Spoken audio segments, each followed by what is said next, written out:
Welcome to the latest Siemens Partner Podcast edition, a podcast for partners to give some insight, perspective and dive into the world of Siemens. We'll be discussing various issues, challenges and gaining insight from our esteemed guests. So let's get going.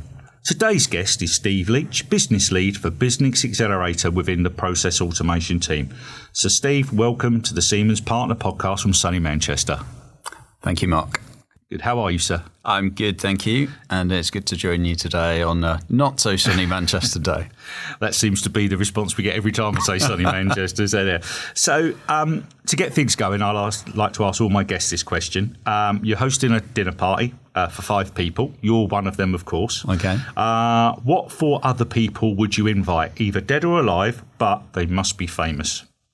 They must be famous. They've got to be famous. Oh, okay. Okay. I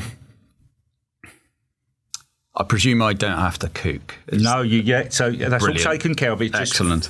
4 people that you'd think would be interesting to have conversations with. Right. So I'm from Stoke-on-Trent. Right. And Someone's people got in to be. Stoke-on-Trent either are terrible people and support Man United and Liverpool, etc., or they support their local football teams. Yeah. And ever since I was a child, I supported Stoke City, Yeah. and still do to this very day. Yeah. So the first person I would invite is a guy called Peter Beagrie. And the audience are probably going, who? Well, Peter Beagrie was a left winger who played for Stoke, and he was my hero when I was like 8 years old. He was amazing. Yeah. And when he scored, Yeah. he would do a backflip. Mm-hmm. And he had a fan club called PB Flips, of which I was a member of. I only ever got to meet him once, just a photo opportunity, essentially. Yeah. Never spoke to him. But he would be the first person I would choose. The second person, Noel Gallagher. Right. Okay. So diverse. Oasis are my favourite band. Yeah. I've loved them ever since I was a teenager. Mm-hmm. And I just think it would be really cool to hear his stories about what it was like being in the band, growing up in kind of the area of Manchester that they did. Yeah. And going from quite a poor background to being multimillionaires and touring the world and fighting with his brother and everything. So he'd be the second person. The third person would be Kevin MacLeod, not Kevin McAllister, who was from Home Alone.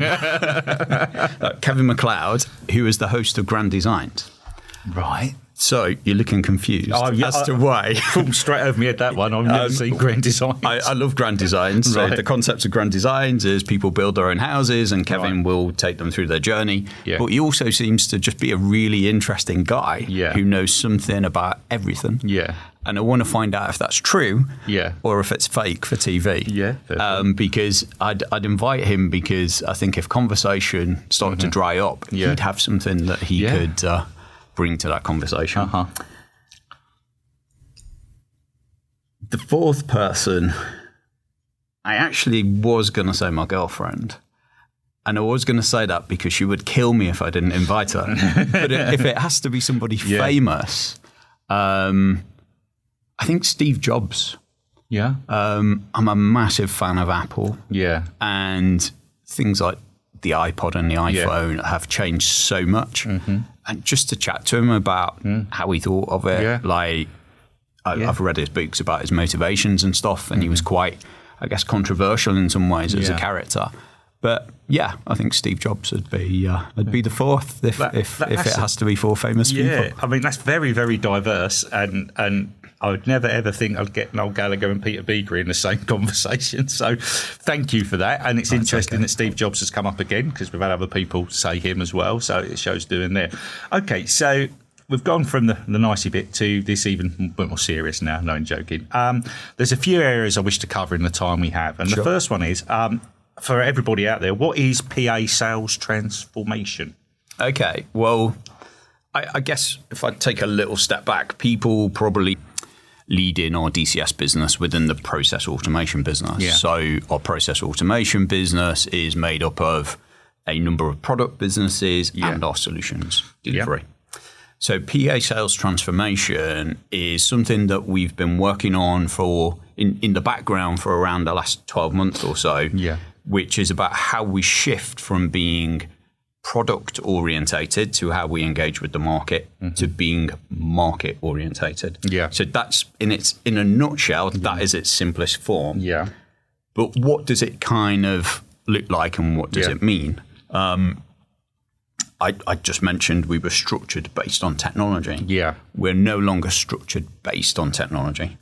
Of course, our technologies are there. All of the stuff that our partners, whether they be distributors or solution partners, sell and use to deliver projects, all of that technology is there. So our measurement intelligence instrumentation portfolio, everything that sits within the digital connectivity and power business. So all about connectivity, all about powering, all about security and identifying products, and of course the DCS products.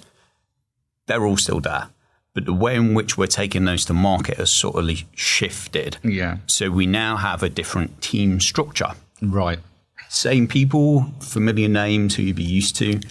But we essentially have two teams, and we love an acronym in Siemens, don't we?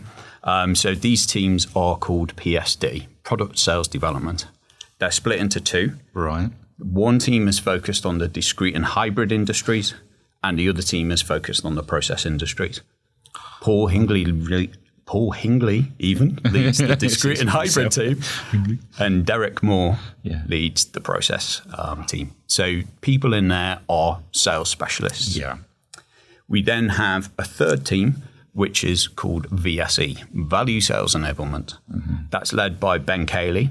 Essentially, that's a community of our product managers working together to support our partners in the same way that they have done before, to support our sales specialists and support our sales team, but thinking of it from a more PA-based approach as opposed to individual business products. They also are responsible for something called use cases, which is essentially bundles of our technology that are solving customers' challenges. We still have our solutions team that operate in the same way as we did before. And the final team is the team that I lead, which is called Business Accelerator. And fundamentally, that's about our business and marketing strategy. It's about partners, and it's about how we deliver more complex bids into the market. Wow. So that is a very, very easy explanation. Thank you very much. So that leads me to my next question. Why is it happening? This massive, basically, change. Good question. Why is it happening? It's fair to say change is accelerating. Our customer buying behavior is changing. We see a lot more commodity-based digital purchasing driven by, I guess, how we classically would go out and buy something in our personal lives. And the flip side of that is around where we are looking at more solution-based approaches, so value-added based approaches. Those things are what we're calling use cases. So we have this change in terms of customer behavior, buying behavior, how customers want to engage with us. So PA sales transformation is the start of our journey in terms of how we answer that question. And it's very much aligned with what we're doing within the wider digital industries business, how the partner program is evolving. So it's essentially the answer to those challenges. So, there's big changes. In a nutshell. So what does this look like now then? How does it look like? So you've explained, the bits of, and I know, could you sort of explain the new structure a little bit as well in between? So as I've said, we have 4 teams. I was just 5 teams. Sorry, 5 teams. I can't add up. You forgot. And essentially, 2 of those teams are very, very customer market focused. So the discrete and hybrid team are engaged into markets such as intralogistics, water, food and beverage, looking at OEMs as an example. So our sales specialists who have previously been single technology focused sales specialists, over time, they will be developing their understanding of the PA portfolio to be able to look kind of left and right for the PA opportunity. Right. Okay. So it's not so, as it used to be, quite linear focused on one bit. If it was networks, it was a person doing networks. It's a whole brand. Where it's applicable to that market. Yeah. Because markets such as intralogistics, as an example, that is very much about the connectivity, security, things like the ident portfolio. Yeah. Whereas if you look at something like in the process side of the PSD, you pick somewhere like pharmaceutical. Yeah. All of the PA portfolio is relevant to the pharmaceutical industry. So there's measurement requirements, there's connectivity, there's things like RTLS, there's of course DCS, there's potential project delivery from Siemens as well. So we have those two fundamental industry and customer focused teams. Right. Okay. I mentioned VSE. That's essentially our product managers clustered together. Right. The projects team is the projects team, and then Business Accelerator essentially is around a team that works horizontally across those structures and connects into the wider digital industries projects and initiatives. One thing I did forget is all of this is underpinned by our product specialists. So the team that is led by Fergus Sykes, that people will be aware of, who have those specialisms in terms of networking, DCS, instrumentation, that team is all still there. So it's still available in the same way. Okay. Well, that's absolutely fantastic, Steve, for the explanations. We've flown through the first part of this edition. So I'd like to take a break there and be back shortly. Thank you. No problem.